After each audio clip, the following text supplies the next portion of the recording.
Hey everyone, it's me, Ariel Adrian, and today we're going to talk about the leftward movement of Disney. We're talking about this because Bob Iger said that it would be hard to do business in a state that has a tough abortion law, so I'm going to talk about how Disney moved to the left. First of all, the Walt Disney Company was founded by Walt Disney. He was born into a Protestant family and was a Congregationalist. He was so unashamed of his faith and had dedicated his first Disney park to a Congregational minister. He opened Disney Park at Orange County, which was a very conservative county at that time.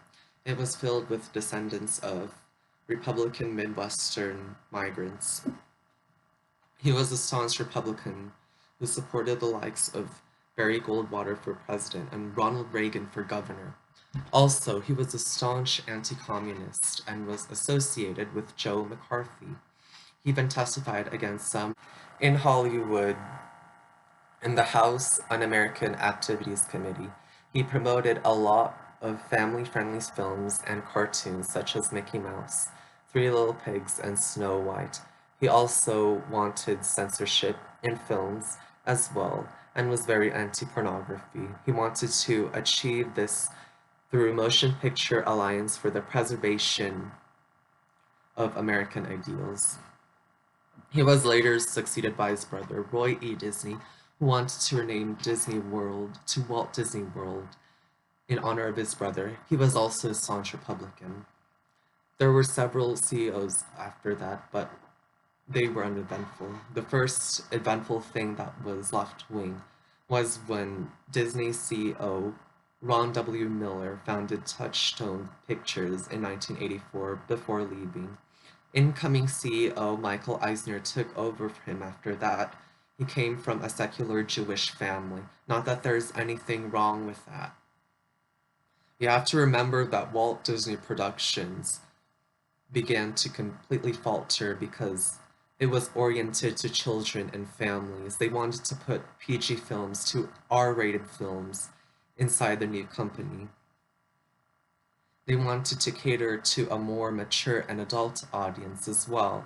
One of the films had male nudity on it, which was called Never Cry Wolf. It did well in the studio, but it tried to downplay its association from the Disney brand. That's how they tried to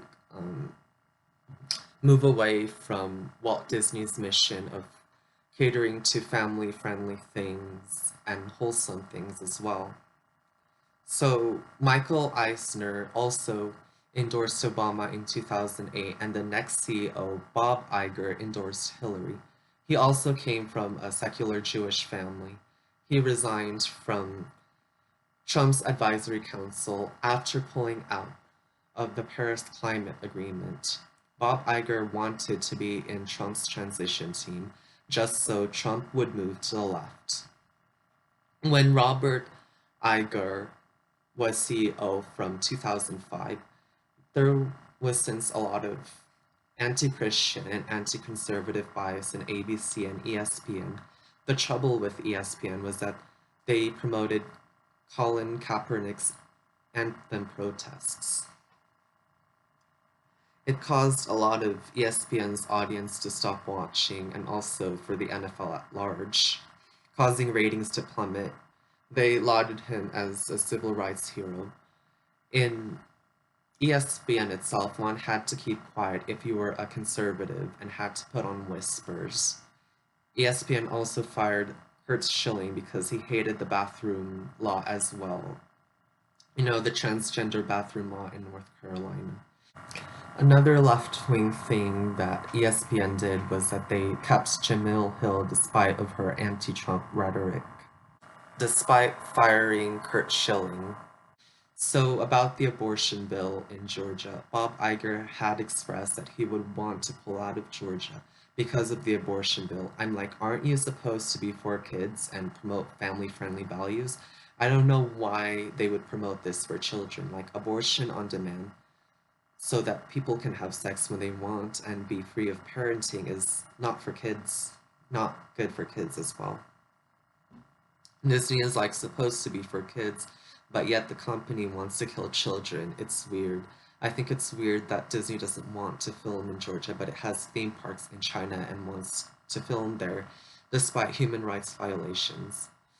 They also film in Croatia and Saudi Arabia, despite stricter abortion laws. It's that ironic. Thank you all for watching this video, and I will see you next time.